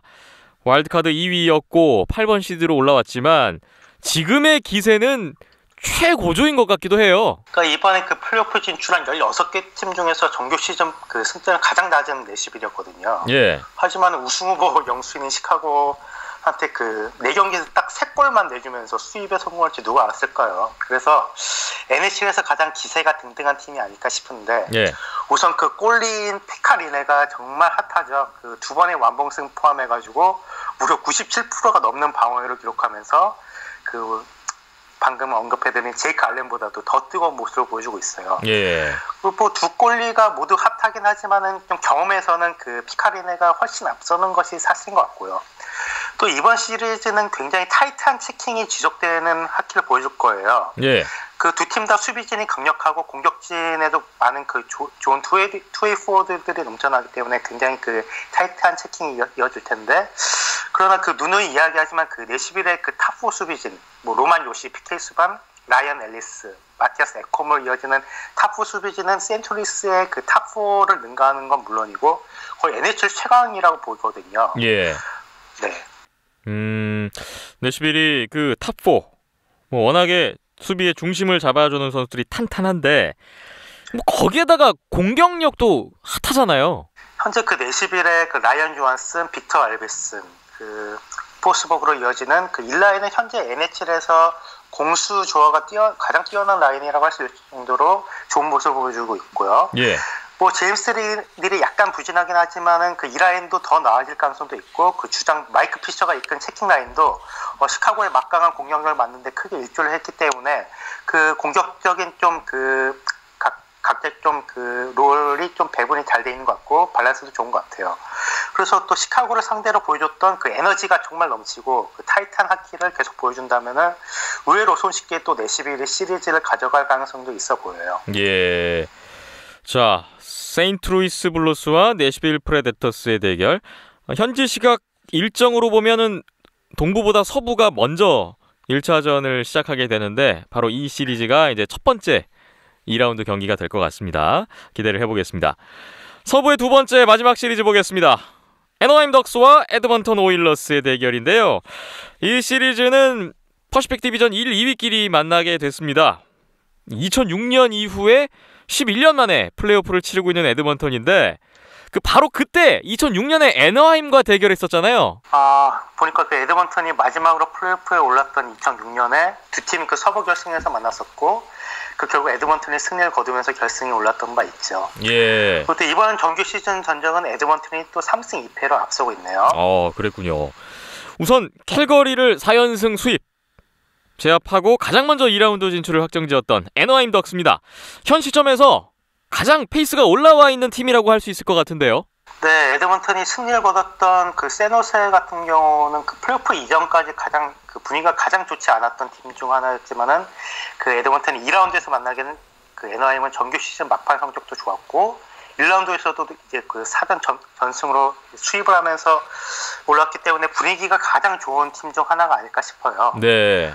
뭐 다만 좀 주축 수비수들이 연이은 부상에 시달리고 있고 뭐 사실상 그 넘버 수비수인 햄퍼스 린드엄이 좀 건강 상태가 약간 그 의문이지만은 1차전에 돌아올 가능성도 있다고 보도가 나왔고요. 네. 또 캠 파울러나 세미 바타넨 같은 선수도 그 부상에서 곧 돌아올 것을 보여요.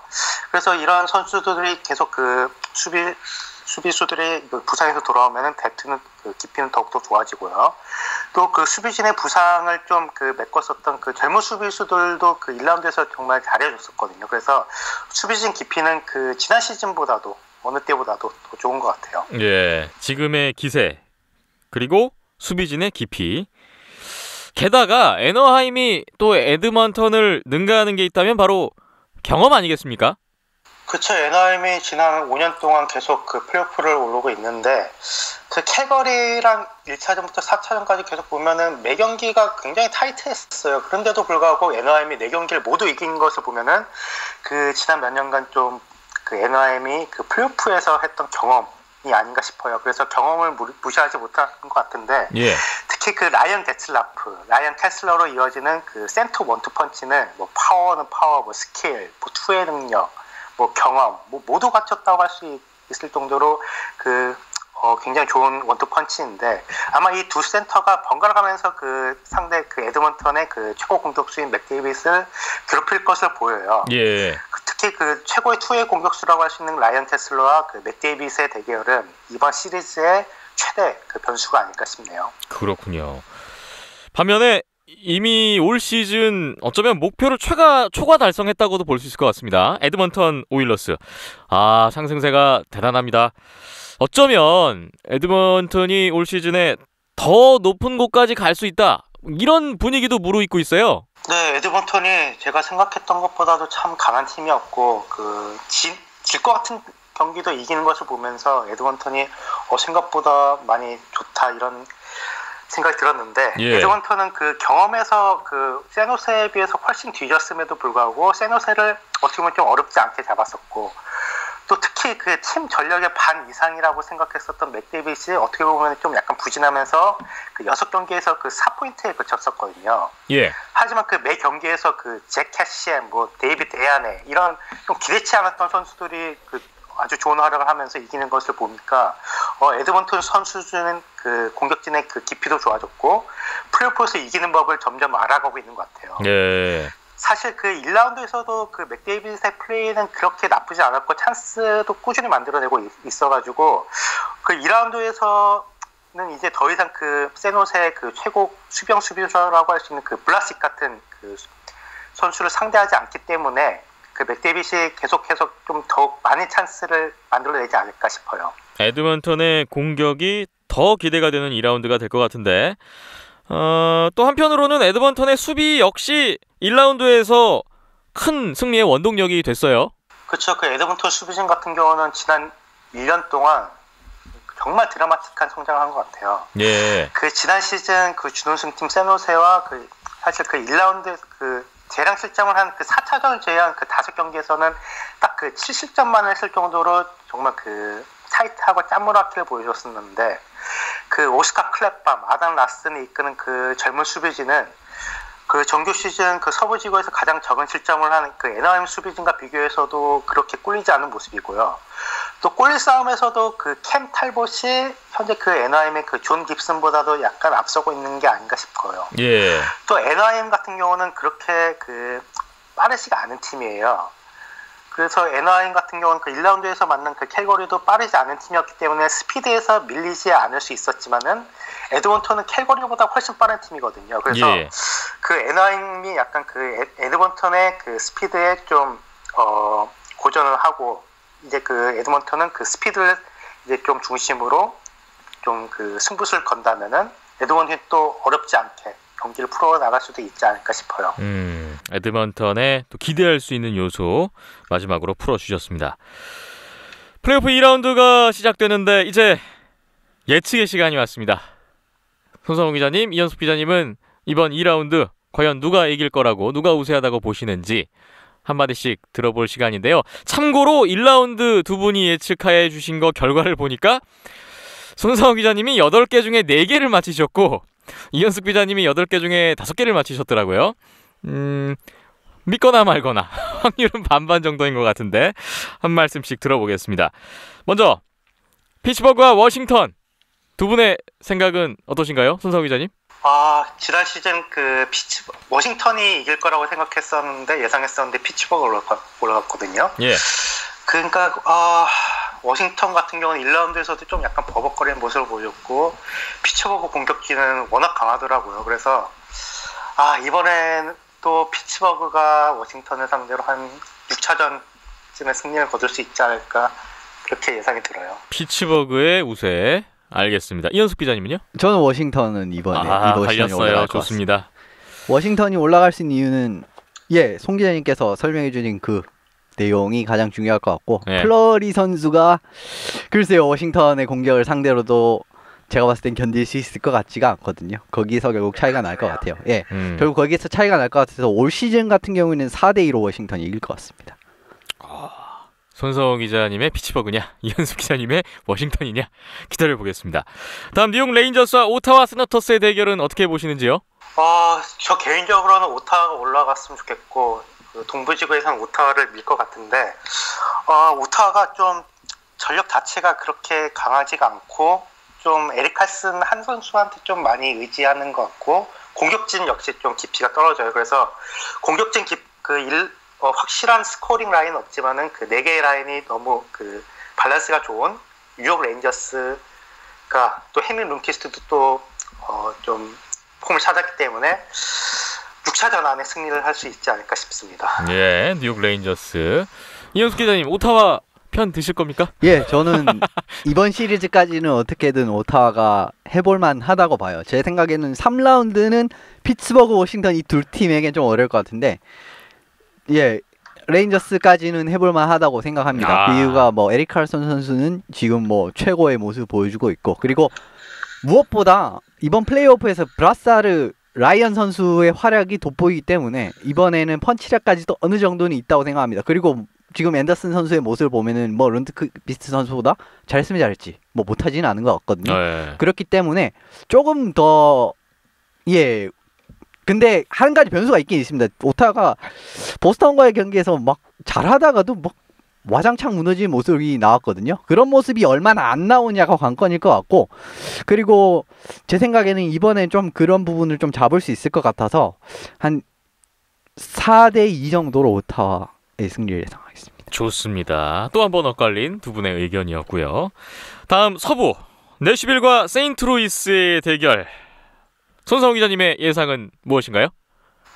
내슈빌이 시카고와 시리즈를 보면 정말 에너지도 좋고 수비진도 정말 좋고 게다가 또 골리 린에도 너무 좋고 그에 비해서 세인트루이스는 좀 미네소타의 매경기 좀 밀리는 경기를 했는데도 좀 어떻게 보면 약간 좀 운이 좋게 이긴 경향이 있었거든요. 그래서 좀 내슈빌이 좀 쉽게 이길 수 있지 않을까 싶어요. 그래서 한 내슈빌의 한 5차전 안에 승리를 한번 예상해 볼게요. 알겠습니다. 이현숙 기자님은요? 저도 이 매치업은 내슈빌이 훨씬 유리하다고 생각합니다. 미네소타 같은 경우에는 이상하게 공격이 날카롭지가 않았어요. 그런데 내슈빌 같은 경우에는 올해 30골 넘게 넣은 마르비드 선수도 있고 그 다음에 제임스 닐 선수 같은 경우에도 언제나 좋은 득점력을 보일 수 있는 선수거든요.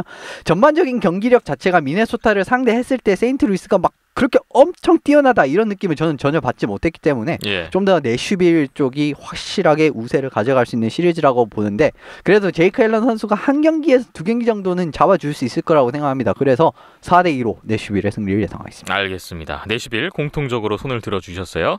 마지막으로 에드먼턴과 애너하임의 대결입니다.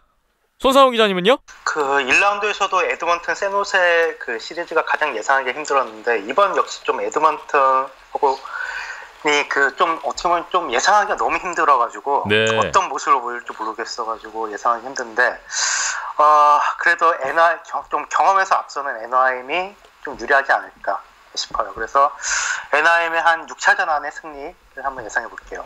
애너하임 6차전 안의 승리입니다. 저도 동감입니다. 애너하임이 좀 더 나을 것 같은 이유가 뭐냐면 세너제에 비교해가지고 애너하임 같은 경우엔 수비력이 뛰어난 선수가 너무 많아요. 그래서 사실 지금 탑4 센터 그러니까 4명의 주전 센터라고 볼 수 있는 선수들이 사실 거의 다 맥데이비드 라인을 수비할 수 있고 커버할 수 있을 정도의 능력을 다 가진 선수예요. 그렇게 봤을 때는 또 뭐 그 라인이 어떻게 좀 터지지 않더라도 다른 라인이 터져야 된다라고 생각할 수 있는데 그래도 다른 라인 센터들도 다 선수들이 다 수비력이 준수한 선수들이거든요. 그리고 말씀 주신 대로 파울러와 바타넨이 부상에서 곧 돌아온다? 이러면 더더욱 에드먼턴 입장에서는 승산이 없다고 봅니다. 저는 그래서 이 경기는 어쩌면 빨리 끝날 가능성도 있긴 있을 것 같아서 한 4대1 정도로 에너하임이 이길 것 같습니다. 두 분 또 공통적으로 에너하임의 우세를 점쳐주시네요. 두 분의 예상 여러분 그냥 참고만 해주세요. 네. 한 절반 정도는 맞추지 않겠습니까? 그래도 그동안의 그 경험치로 봤을 때 믿거나 말거나. 두 분의 예상에 제가 피처링으로 하나 근거 없는 또 예상을 하나 얹어볼까요? 미네소타가 떨어졌습니다. 떨어질 것 같았어요. 근데 정규리그 막판에 그 내리막을 보면서 이 상태로는 플레이오프 안 되겠다 했는데 역시나 떨어졌고, 그렇다면 제가 일찌감치 그 후보로 꼽았던 미네소타와 내슈빌이었잖아요. 일단 내슈빌이 아직 남아있고, 그리고 지금 사실 저는 애너하임 쪽에 좀 촉을 느끼고 있어요. 애너하임이 이번에 그 부드로가 떠난 애너하임이 스탠리컵을 차지하지 않을까. 그래서 저는 내슈빌과 애너하임이 올라가서 그 서부 파이널에서 이기는 팀이 스탠리컵을 차지한다. 근데 애너하임 쪽에 좀 더 저는 무게감을 두는 근거 없는 예상을 또 한번 해보고 넘어가 보겠습니다. 자, 오늘 플레이오프 2라운드 얘기를 나눠봤습니다. 저희 방송 공개되는 딱 그날 2라운드 시작이더라고요. 여러분 또 한 주 동안에 2라운드 만끽하시고 다음 주에 또 2라운드 중간 리뷰를 해보겠습니다. 오늘 손상우 기자님 또 좋은 내용 잘 들었고요. 감사드리고 다음 주에 또 뵙겠습니다. 오늘 말씀 고맙습니다. 예, 감사합니다.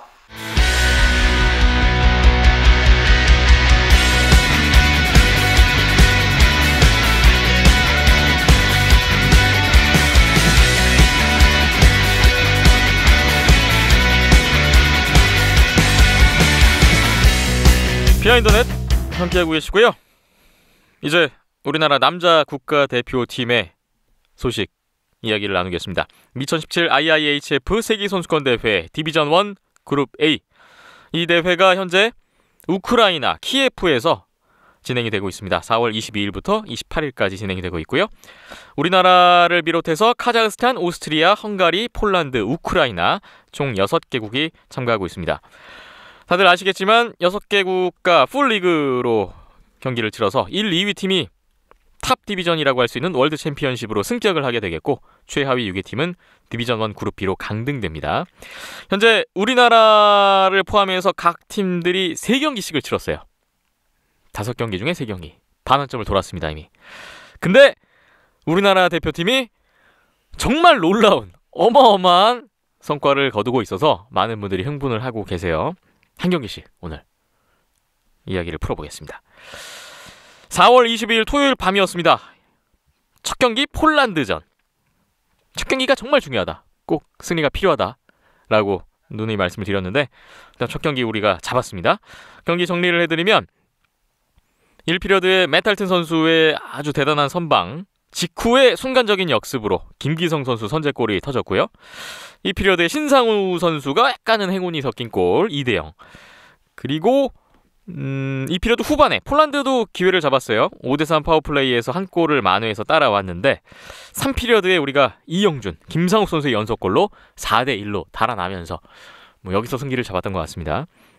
한 골을 추격을 받으면서 긴장감이 이어졌는데 마지막에 그 2분, 3피리어드 마지막 2분에 우리가 숏핸디드 상황에서 좀 위기감이 있었는데 또 폴란드가 도와주더라고요. 투맨이맨 페널티를 범하면서 그렇죠. 최종 스코어 4대2로 우리가 1차전을 잡았습니다.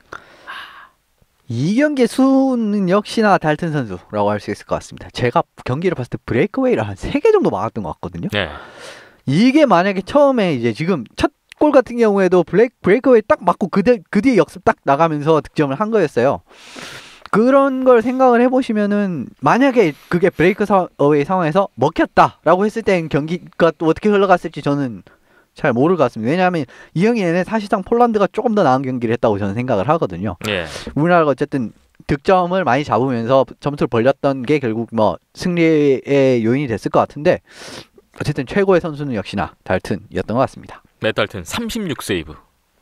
그 슈팅수도 밀렸고 우리가 페널티도 많았고 아, 밀리는 20 경기였는데 22대 38이었어요. 슈팅수가. 이거를 뒤집는 데는 맷달튼 선수의 선방이 큰 역할을 했습니다.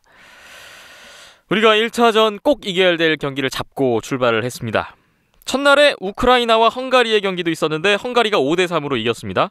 뭐 슈팅수 51대 24. 헝가리가 뭐 우세한 경기를 펼쳤는데 경기 자체는 역전의 제역전이었거든요.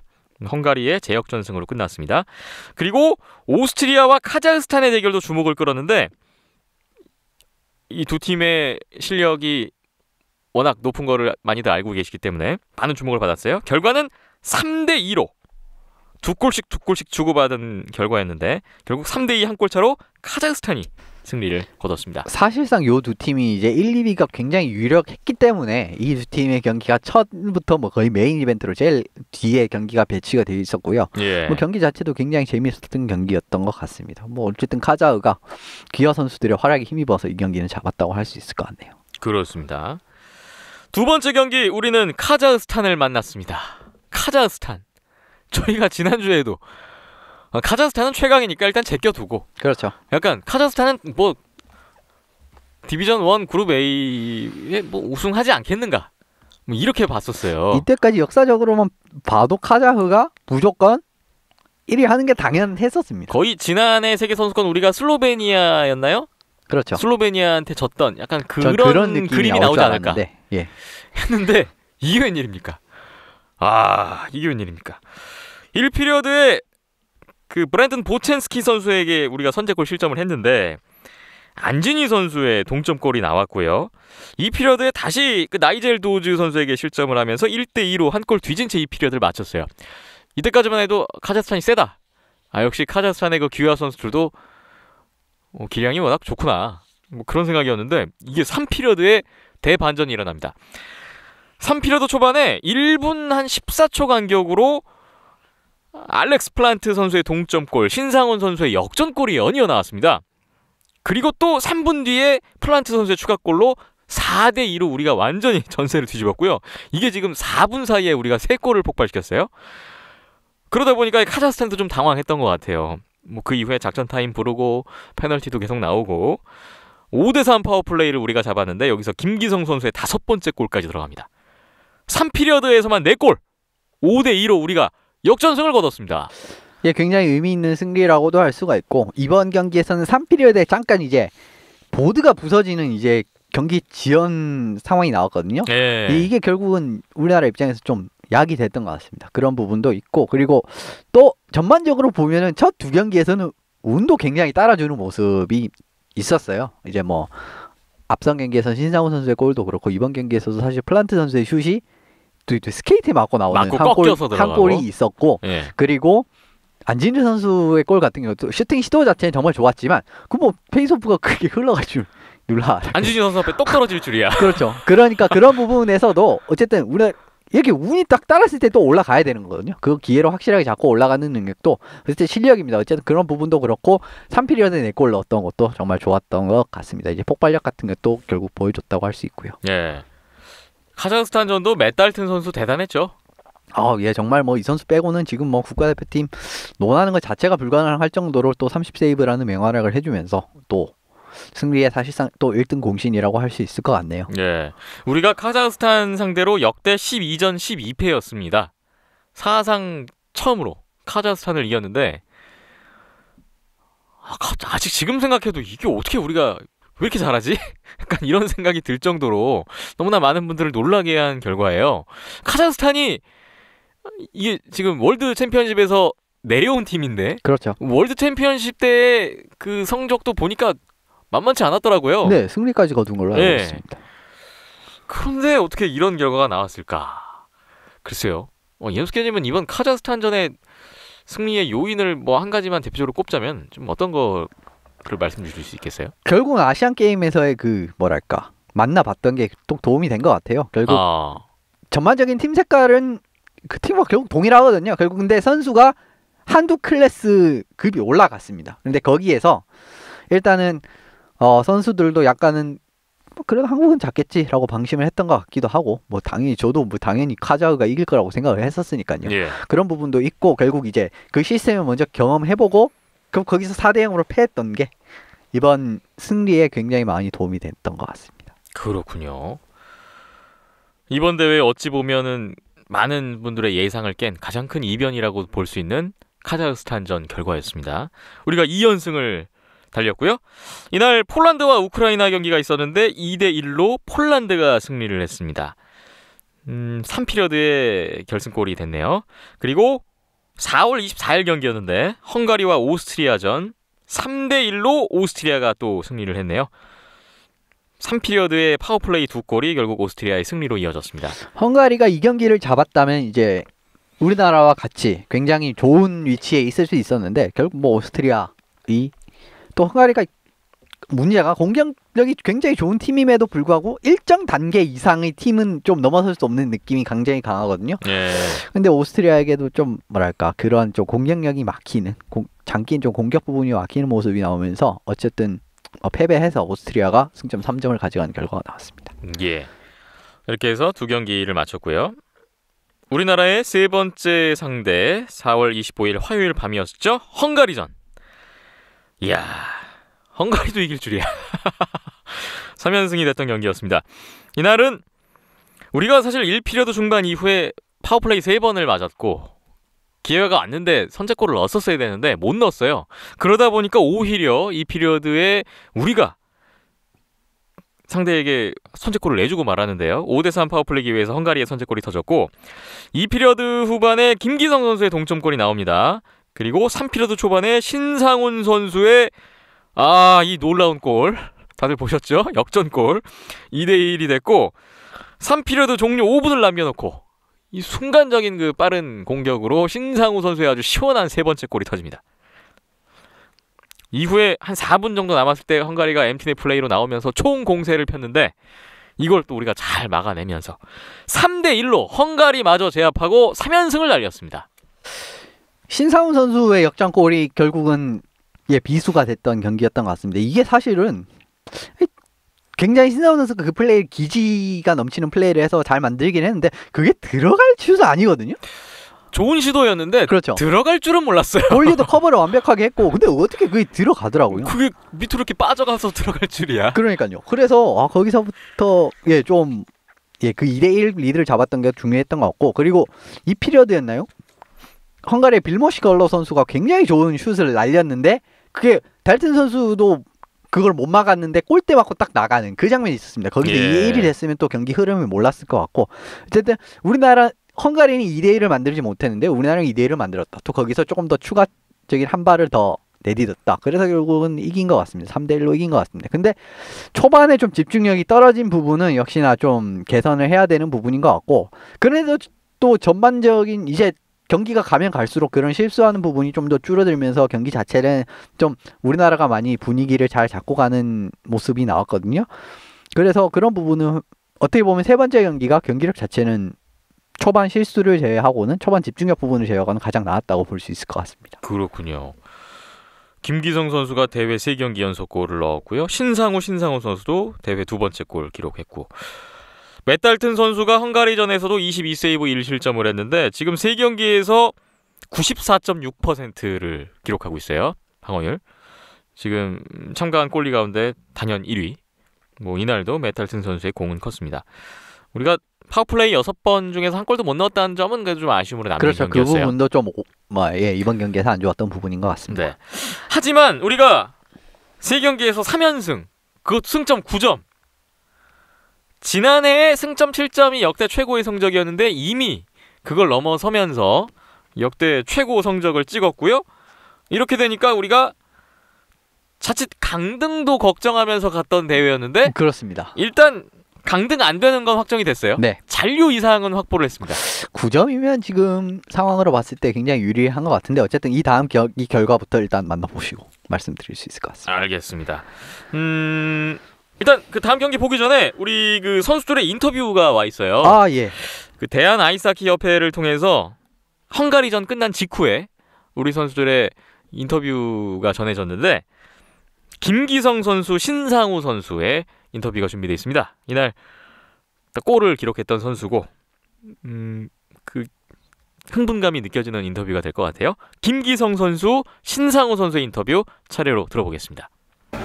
일단은 저희가 이제 반을 넘어서 3게임 했는데요. 이렇게 3연승한 게 이 디비전에서 처음이라서 너무나 기쁘고 흥분됩니다. 그리고 이길 수 있었던 거는 전 선수가 끝까지 포기하지 않고 마지막까지 최선을 다했기 때문에 이렇게 좋은 결과가 따라온 것 같습니다. 그리고 앞으로 남은 2게임 남았는데요. 내일 일단 하루 정도 쉬기 때문에 또 재충전해서 남은 경기까지 한국에 있는 팬들한테 좋은 모습 보일 수 있도록 최선을 다할 테니까 한국은 물론 새벽이지만 많은 응원과 성원 부탁드립니다. 오늘 일단 이겨서 너무 기분이 좋고요. 헝가리가 되게 저희한테 모르겠어요. 저한테는 되게 부담됐던 경기예요. 되게 꼭 이겼으면 하는 경기였고, 그래서 뭐 이기니까 기분이 너무 좋고요. 일단 기분이 너무 좋고, 뭐라 표현을 해야 될지 모르겠어요. 저희가 이제 탑 디비전에 올라갈 수 있다는 이런 기회가 지금 눈앞에 왔으니까 지금 뭐 오늘까지만 좋아하고 이제 남은 게임도 집중해서 이제 탑 디비전 올라갈 수 있게 꿈이 아닌 현실로 만들 수 있도록 하겠습니다. 헝가리전 승리를 이끌었던 김기성, 신상우 선수의 얘기였습니다. 여러분 들으셔서 아시겠지만 너무나 기쁘고 흥분되고 이거 어떻게 말로 표현해야 될지 지금 이 상황에 대해서 본인들도 매우 놀라워하고 감격스러워하는 모습을 느낄 수가 있었습니다. 부디 좋은 마지막 마무리로 결론을 냈으면 좋겠네요. 헝가리전 펼쳐진 날 다른 나라의 경기들 한번 볼까요? 카자흐스탄과 폴란드의 대결 연장으로 갔어요. 0대0에서 연장을 갔는데 연장 1분 39초 만에 카자흐스탄이 끝냈습니다. 1대0으로 카자흐스탄이 승리를 했습니다. 이거는 사실 저는 카자흐가 당연히 3점을 딸 줄 알았는데 역시나 폴란드는 얕보면 도깨비팀이다. 강한 상대. 여기서도 0대0으로 팽팽하게 맞서는 모습을 보여줬기 때문에 카자흐 입장에서는 지금 같은 경우에 사실상 승격이 굉장히 좀 어려운 상황으로 맞게 됐어요. 예. 그리고 우크라이나와 오스트리아 경기도 이어서 벌어졌는데 오스트리아가 우세한 경기를 펼쳤는데 골은 많이 안 났어요. 1대0으로 오스트리아가 또 한 골차 승리를 했습니다. 우크라이나가 이번 대회 전반적으로 수비력이 생각보다 좋은 것 같습니다. 뭐 실점이 그렇게 많지 않고 골리도 분전해주는 모습인데 어쨌든 오스트리아가 한 점을 넣어서 한 점 파워플레이에서 넣었고 그걸 지켰기 때문에 3점을 땄습니다. 그래서 오스트리아는 첫 경기를 지긴 했지만 어쨌든 지금 좋은 상황으로 가고 있는 것 같네요. 예. 디비전 1 그룹 A 현재 순위를 보고 다음 경기 안내를 해드리겠습니다.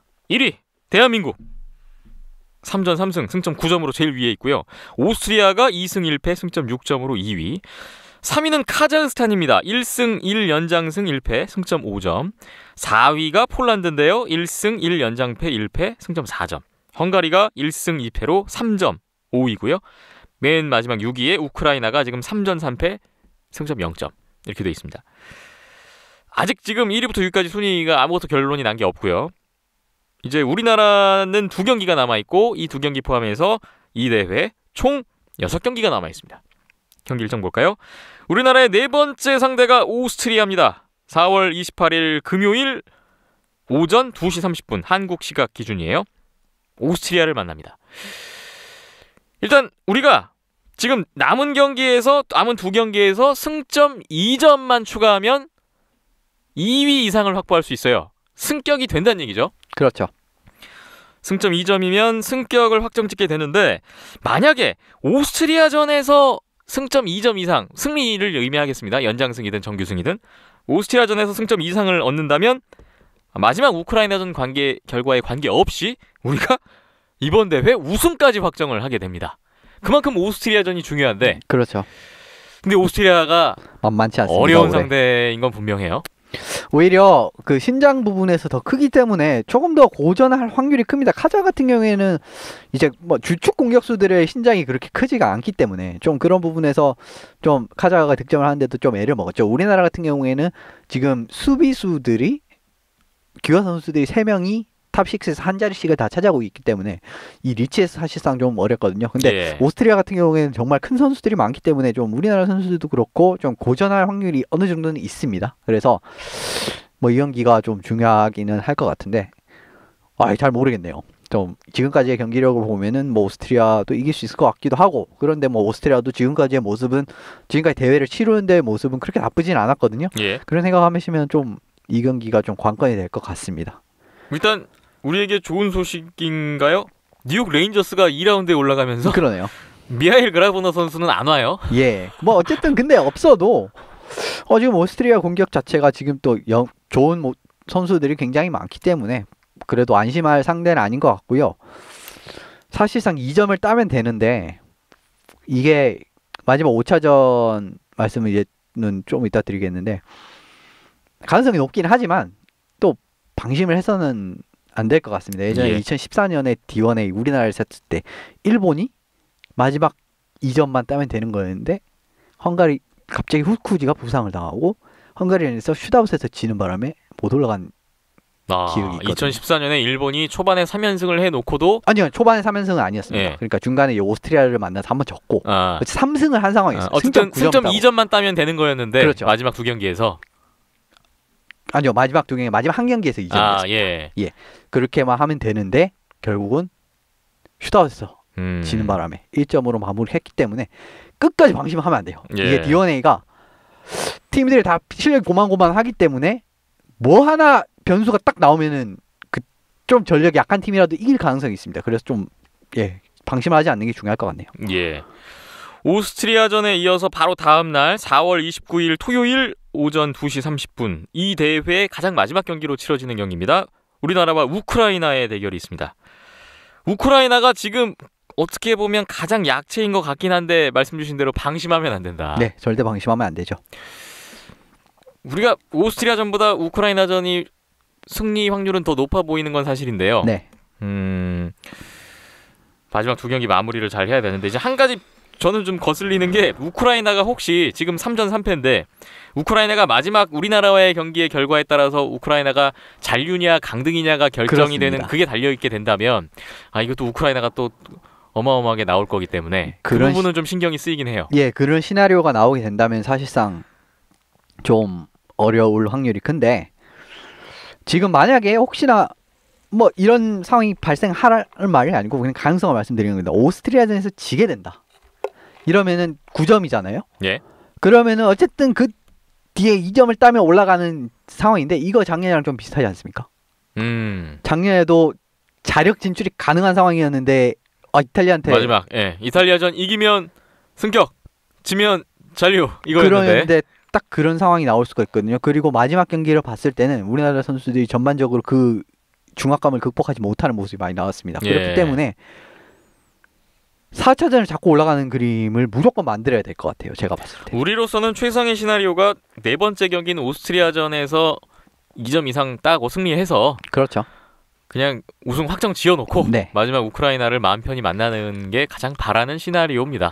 그리고 첫 3전을 잘 치를 수 있었던 이유는 결국 또 예방접종을 한번 맞았지 않습니까? EIHC에도 어쨌든 헝가리를 한번 만났고 아시안게임에서 한번 카자를 만난 거 결국 그게 도움이 많이 됐다고 보거든요. 예. 근데 오스트리아랑 우크라이나는 물론 뭐 유로 아이스하키 챌린지에서 오스트리아 한번 만나긴 했지만 그것도 조금 전의 이야기고 우크라이나 같은 경우에는 좀 한동안 만나지 않았거든요. 그래서 이런 부분 그리고 좀 동유럽 국가를 상대로 약간 애를 먹는 모습이 예전부터 있었기 때문에 우크라이나는 당연히 잡겠지 뭐 이런 식으로 달려들기에는 안 돼, 그런 마인드를 가지고 임하지 않을 거라고 알고는 있지만 혹시나 그런 진짜 마인드를 가지면 진짜 이건 알 수 없는 결과가 나올 수 있기 때문에 끝까지 이제 지금까지 집중력만 유지를 할 수 있다면 좀 가능성은 높다고 말씀드릴 수 있을 것 같습니다. 뭐 끝까지 집중해야 되고 방심은 금물입니다. 최악의 경우에 우리가 남은 두 경기에서 2패를 하고 다른 팀들의 경기 결과에 따라서는 우리가 지금 3연승으로 1위지만 3연승 했는데 무슨 경우의 수를 따져야 되냐 이렇게 생각하시는 분들도 계실 수 있지만 그렇죠. 지금 경우에 따라서는 우리가 4위까지도 내려갈 수가 있는 상황이라는 점을 염두에 두고 끝까지 방심하지 말고 집중해서 잘 마무리를 했으면 좋겠습니다. 예, 그렇죠. 지금 카자흐가 두 경기가 남은 상황에서 지금 카자흐가 우크라이나와 헝가리가 남았는데 조금 더 카자흐가 유리한 매치업이기 때문에 여기서 만약 카자흐가 6점을 딸 수 있다라고 생각하고 오스트리아가 오늘 이겨버리면 9점이죠. 이제 다음 경기를 이겨버리면 그리고 다음 경기 그 다음 경기를 이기면은 이제 오스트리아가 최종 승점이 12점을 최종 딸 수가 있고 최대 딸 수가 있고 카자흐도 11점까지 딸 수가 있기 때문에 그리고 폴란드도 사실 2승하면은 10점입니다. 그렇기 때문에 정말 알 수가 없어지기 때문에 예. 웬만하면 오스트리아전에서 승부를 보는 게 아무래도 더 안정적으로 갈 수 있지 않나라고 생각을 하네요. 아 정말 꿈에 그리던 월드 챔피언십이 보이고 있는데 우리 선수들이 부디 남은 두 경기 잘 마무리해서 월드 챔피언십으로 가는 티켓을 꼭 들고 돌아오기를 또 많은 아이스하키 팬분들과 함께 응원하겠습니다. 어느 때보다 가능성이 없다고는 말씀드릴 수 기회는 있습니다. 맞습니다. 이럴 때 잡아야죠. 네. 지난해 기회였는데 못 잡았지만 또 지난해 그 경험이 분명히 뭐 약이 됐을 거라 또 생각을 해봅니다. 이번 대표팀에서 저는 굉장히 좋은 게 매년 정말 발전한 모습을 보이고 있다는 게 정말 좋은 것 같습니다. 그래 그런 부분을 올해 또 발전한 모습을 보이면 올해는 승격 아닙니까? 그런 식으로 승격을 하면 좋을 것 같네요. 예. 자 비하인더넷 93회 오늘 이현숙 기자님과 둘이서 진행을 했는데 마무리할 시간이 왔습니다. 저희 온더스포츠.tv, 온더스포츠 홈페이지, 페이스북 온더스포츠, 유튜브 온더스포츠, 팟빵 아이튠즈, 또 네이버 스포츠 라디오와 네이버 TV 온더스포츠까지 있으니까요. 여러분 계속해서 또 많은 관심을 부탁드리겠습니다. 의견 언제든지 기다리고 있겠습니다. 오늘 이현숙 기자님 고생 많으셨습니다. 예, 고생 많으셨습니다. 다음 주에는 박힘찬 PD가 돌아오겠죠. 네. 다시 깔끔한 진행. 깔끔한 94회로 여러분 다시 찾아뵙겠습니다. 오늘도 함께해 주신 여러분 대단히 고맙습니다.